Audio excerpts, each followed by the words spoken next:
Eu era só um funcionário, acreditando em promessas, confiando em amigos falsos, mas uma traição cruel mudou tudo. Quer saber como me vinguei e construí um império? Meu nome é Gabriel, tenho 35 anos e hoje sou o dono da GAS Digital, uma agência de marketing digital que atende grandes marcas pelo Brasil e já começa a mirar o mercado internacional. Moro em Florianópolis, numa casa com vista para o mar em Jurerê, com minha esposa Sofia e nosso filho Lucas, de 4 anos. E a vida agora é boa, mas 6 anos atrás, eu era apenas um analista júnior na Digital Flow, uma agência de médio porte aqui em Floripa. Era o tipo de emprego que você pega logo após a faculdade, cheio de sonhos, mas com o bolso apertado e a cabeça cheia de incertezas. Eu me formei em publicidade pela UFSC aos 24 anos, e com 25 consegui uma vaga na Digital Flow, achando que ali seria meu trampolim para o sucesso. O escritório ficava no centro da cidade, num prédio antigo com janelas que deixavam entrar o barulho do trânsito e o cheiro de maresia. As mesas eram velhas, o carpete estava desgastado e a máquina de café quebrava toda semana, mas eu não ligava. Passava meus dias criando campanhas para redes sociais, ajustando anúncios no Google, editando vídeos curtos no Premiere e lidando com clientes que mudavam de ideia a cada 5 minutos. Era exaustivo, mas eu amava. Ver uma campanha minha estourar, com cliques e vendas subindo, me dava uma adrenalina que fazia tudo valer a pena. Meu salário era modesto, suficiente para pagar o aluguel de um apartamento pequeno em Coqueiros, onde vivia com a Sofia, minha namorada na época. Ela era professora numa escola particular, com um sorriso que iluminava meus dias mais difíceis. Nos fins de semana, caminhávamos pela beira-mar norte, tomávamos um chopp no mercado público ou simplesmente ficávamos no sofá planejando o futuro. Um dia, a gente vai ter uma casa com quintal, Gabriel, ela dizia. E eu acreditava. Sonhávamos com um casamento, filhos, uma vida mais confortável. Tudo parecia possível, mesmo com as longas horas de trabalho e as contas apertadas.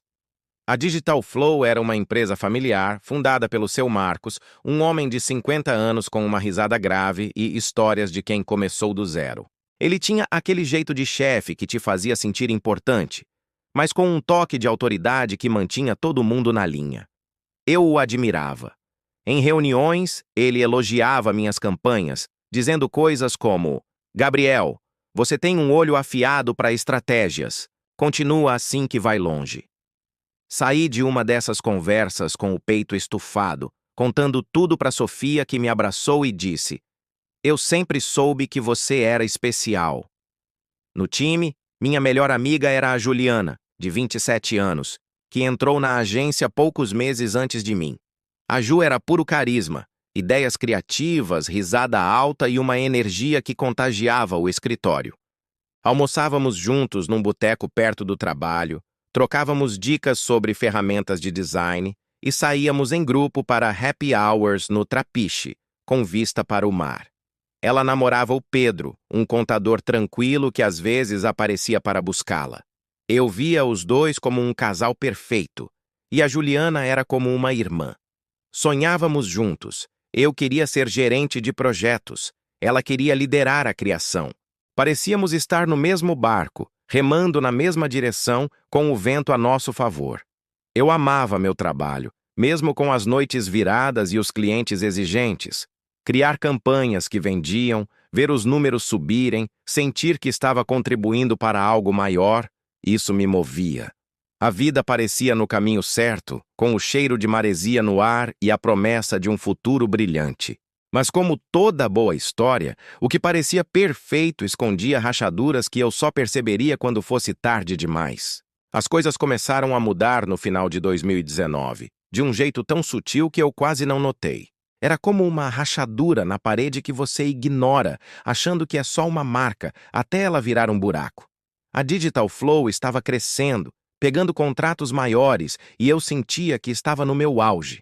Acabei de fechar uma campanha para uma marca de roupas local que explodiu no Instagram. Os números foram incríveis. O ROI foi o maior da agência naquele ano e o cliente mandou um e-mail de agradecimento elogiando meu trabalho. Eu estava nas nuvens, pensando que minha hora de brilhar tinha chegado. Numa reunião mensal, o seu Marcos anunciou que ia promover alguém para coordenador de projetos. Meu coração acelerou. Eu tinha os números, as ideias, a dedicação. Apresentei até um plano para otimizar os processos da agência. E o time gostou. Mas, para minha surpresa, ele escolheu a Juliana. Fiquei chocado, mas não bravo. Ela era minha amiga, e eu sabia que ela era talentosa. Parabéns, Ju! Você merece! Falei, dando um abraço. Ela sorriu, mas havia algo estranho no olhar dela. Uma mistura de alívio e nervosismo. Achei que era coisa da minha cabeça, talvez o peso da nova responsabilidade. Depois da promoção, a dinâmica mudou. A Juliana começou a me passar tarefas chatas, como relatórios intermináveis e ajustes em artes que não eram minhas. Ela parou de me chamar para os almoços no boteco, dizendo que estava afogada em reuniões. Eu tentava entender. Ser coordenadora não devia ser fácil, né? Mas minha intuição começou a me cutucar. Algo estava fora do lugar, como uma nota desafinada numa música que você conhece bem. Uma noite, enquanto ficava até tarde no escritório terminando um relatório, ouvi a Juliana no telefone, no corredor. A porta estava entreaberta e a voz dela ecoava. Relaxa, amor, o Gabriel não desconfia de nada. Ele é ótimo no operacional, mas não tem visão para liderar. O Marcos acha o mesmo. Em breve, eu assumo mais coisas aqui. Meu coração disparou. Amor? Ela estava falando com o Pedro? E por que falava de mim assim? Continuei ouvindo, escondido atrás da porta. O Gabriel é útil, mas é só um funcionário. Não vai a lugar nenhum. Me dá mais uns meses e eu organizo tudo. Meu estômago revirou.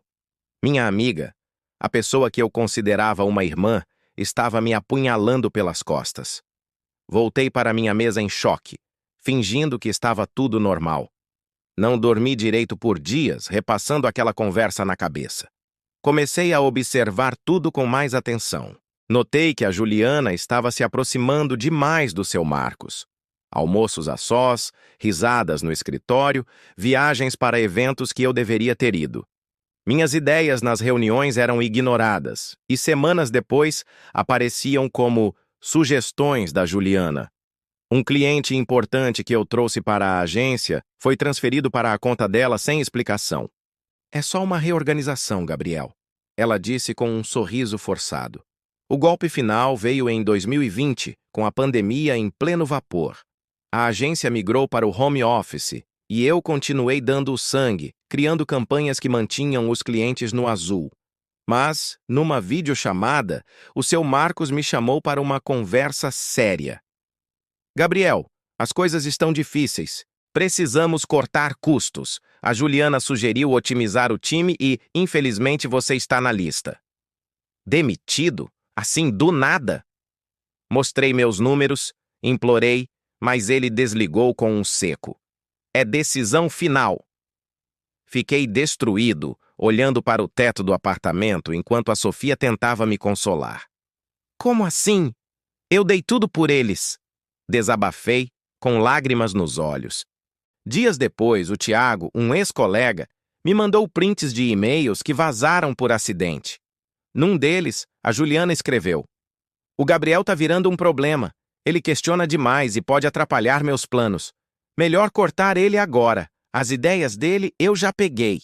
O seu Marcos respondeu: "Concordo, Ju.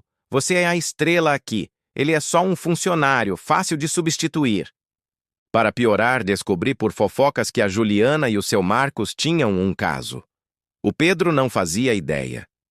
Eu estava no fundo do poço, com raiva, humilhação e contas para pagar no meio da pandemia. A traição queimava como brasa no meu peito. Eu não podia deixar isso passar. A Sofia foi meu porto seguro. Gabriel, você é mais que isso. Eles te subestimaram, mas isso vai ser sua força. Ela disse, segurando minha mão enquanto eu tentava segurar as lágrimas. Passei semanas planejando enquanto pegava freelas para pagar as contas. Estudei como nunca.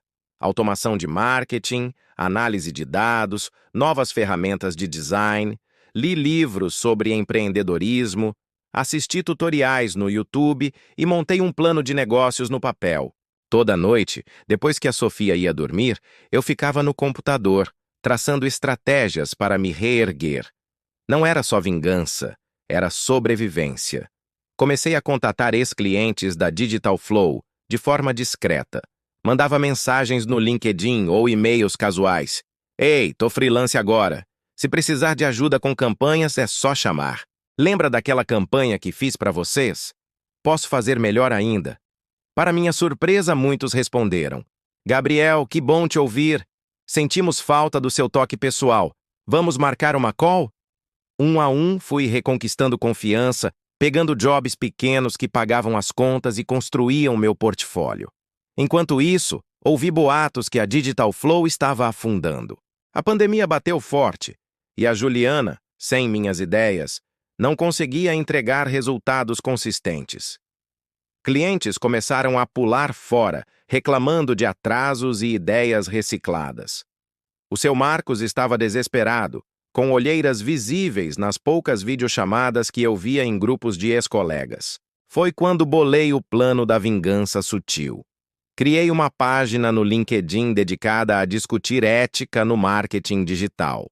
Comecei a postar artigos e reflexões, sem citar nomes diretamente, mas com detalhes que quem conhecia o meio publicitário de Floripa entenderia perfeitamente. Um post dizia: cuidado com agências que roubam ideias de funcionários e demitem sem motivo justo. Isso não só mata a motivação, mas destrói carreiras. Outro falava: valorize quem dá resultados reais, não quem bajula o chefe por trás das cortinas. Os posts viralizaram rapidamente. Recebi mensagens de colegas de outras agências. Isso é sobre a Digital Flow, né? Ouvi histórias parecidas. O buzz cresceu.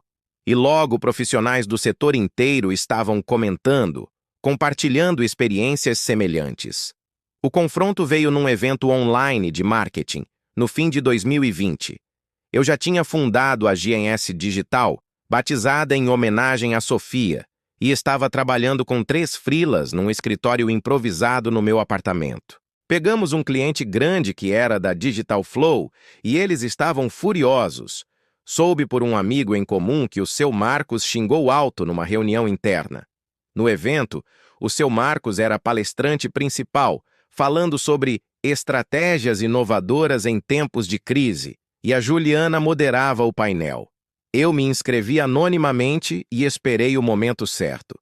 No chat público, durante a sessão de perguntas, escrevi: como lidar com líderes que traem a confiança da equipe, tipo quando um coordenador rouba ideias de colegas e o dono compactua, tudo por um caso pessoal. O silêncio foi ensurdecedor. A tela congelou por um segundo e vi o rosto do seu Marcos empalidecer. Ele gaguejou algo como: bem, isso é uma situação hipotética, né? Próxima pergunta. A Juliana desligou o microfone dela, visivelmente nervosa, e tentou redirecionar o foco. O chat explodiu com mensagens de apoio e questionamentos. Isso soa familiar, escreveu alguém. Ética em primeiro lugar, outro comentou. O evento virou um caos, com participantes pedindo mais detalhes. Dias depois, recebi uma mensagem direta do seu Marcos no LinkedIn. Gabriel, precisamos conversar. Cometemos um erro grave. Volta para a agência, te dou uma fatia da sociedade e um salário dobrado. Ri alto, sozinho no quarto, com o celular na mão. Respondi com os prints dos e-mails que tinha salvado, dizendo: vocês me viram como só um funcionário. Agora vejam minha agência crescer enquanto a de vocês desmorona. Não há sociedade que compense traição. Bloqueei ele na hora. Soube que o Pedro descobriu o caso da Juliana com o seu Marcos através de um amigo que viu os posts. Ele terminou tudo, furioso, e até postou uma indireta no Facebook sobre traições duplas. Para completar, em 2021, quando a Digital Flow faliu de vez, comprei os ativos num leilão, por uma fração do preço. O seu Marcos veio me pedir emprego pessoalmente, com a cara no chão, e a Juliana tentou me contatar por e-mail, pedindo perdão. Ignorei ambos. Eles colheram o que plantaram, e eu estava pronto para construir algo novo, maior e melhor. Depois do confronto, mergulhei de cabeça na GNS Digital. Comecei pequeno, no quarto do apartamento, com um laptop velho, uma mesa improvisada e muita determinação. Contratei mais freelas, investi em cursos online e foquei em entregar resultados que falassem por si. Minha abordagem era simples, mas poderosa. Transparência absoluta, qualidade impecável e, acima de tudo, respeito com a equipe. Nada de jogos de poder ou favoritismos. Aprendi da pior forma que isso destrói empresas. Aos poucos, os clientes começaram a chegar. Muitos deles, ex-clientes da Digital Flow, que confiavam no meu trabalho e estavam cansados das promessas vazias da concorrência. Gabriel, você sempre entregou diferente daqueles lá, dizia um deles numa call. Em um ano, tínhamos 10 funcionários e um escritório alugado no centro de Florianópolis, com vista para o mar. Eu cuidava de cada detalhe: treinamentos semanais, feedbacks honestos e bonificações baseadas em performance real. A agência cresceu organicamente, pegando contratos com marcas nacionais e até uma internacional. Hoje somos 35 pessoas, com um espaço moderno, salas de reunião equipadas e até uma área de lazer com vista para a ponte Hercílio Luz. Faturamos o que a Digital Flow nunca sonhou. E o melhor, sem traições no caminho.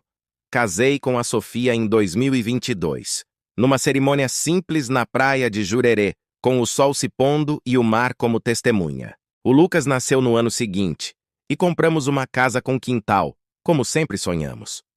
A vida não é perfeita. Ainda enfrento noites sem dormir, negociações duras e clientes exigentes, mas é boa, autêntica e minha. O seu Marcos agora trabalha como consultor freelance numa agência pequena em Balneário Camboriú, tentando se reerguer aos trancos e barrancos. Ouvi que ele perdeu a casa e está num apartamento alugado, refletindo sobre os erros do passado. A Juliana virou freelance também, mas dizem que está lutando para conseguir clientes consistentes. O buzz negativo dos meus posts no LinkedIn a seguiu como uma sombra. Ela tentou se reinventar, mudando de cidade para Curitiba, mas as fofocas do setor são implacáveis. Não sinto pena, de verdade. Eles tiveram a chance de fazer diferente, mas escolheram o caminho da traição, da manipulação e do egoísmo. Agora, pagam o preço. O Pedro, por sinal, me mandou uma mensagem agradecendo meses depois do ocorrido. Meus posts no LinkedIn, indiretamente, abriram os olhos dele para o caso da Juliana. Ele tá noivo de outra pessoa agora, uma professora como a Sofia, e vivendo bem em Floripa mesmo. Nos encontramos uma vez num café e ele confessou: "Você me salvou de um buraco maior, Gabriel. Obrigado por expor aquilo tudo." Quanto a mim, aprendi que a traição, por mais dolorosa que seja, pode ser o empurrão definitivo para algo maior. Me forçou a enxergar meu valor próprio, a não depender de chefes manipuladores ou amigos falsos. Construí não só uma empresa, mas uma rede de pessoas leais, que valorizam o esforço mútuo. Olhando para trás, percebo que toda aquela dor foi necessária. Sem a traição da Juliana e do seu Marcos, eu talvez ainda estivesse preso na Digital Flow, aceitando migalhas e ignorando meu potencial. A vida me ensinou que o mundo do trabalho é um campo minado, cheio de alianças falsas e ambições cegas. Mas também me mostrou que, quando você cai, pode escolher se levantar mais forte. A lição que carrego é clara e profunda. No trabalho, confie, mas nunca abaixe a guarda completamente. Amizades no escritório podem ser uma fachada conveniente, e chefes nem sempre são mentores verdadeiros. Às vezes, são apenas oportunistas. Acima de tudo, nunca aceite ser rotulado como só um funcionário. Você é o arquiteto do seu futuro, o capitão do seu navio. Pegue as pedras que te jogam, as facadas pelas costas, e use tudo isso para construir um império sólido, baseado em valores reais. Hoje, quando vejo minha família feliz, Minha equipe motivada e meus clientes satisfeitos, sei que valeu cada lágrima, cada noite em claro. A vingança não foi só comprar a empresa deles, foi provar para mim mesmo que eu era capaz de mais. E você que está lendo isso, lembre: as reviravoltas da vida são portas disfarçadas. Abra-as com coragem. A vida é como uma campanha de marketing.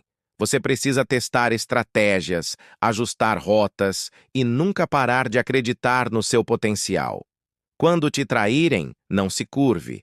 Planeje, trabalhe duro e mostre do que você é capaz. O sucesso é a melhor resposta, e ele vem para quem persiste.